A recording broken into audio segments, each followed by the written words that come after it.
ang tawag ito? Natanggalan na ni Daddy. Tapos ito yung mga aligi. Aligi! Aligi. May konting laman, may konting laman yan. At may kunting laman. Igigisa daw ni Daddy. Kasi ito, i-deep fry. Lalagyan ng flour.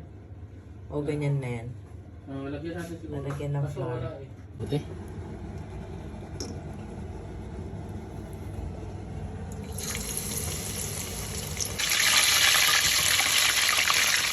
Ito na yung naluto.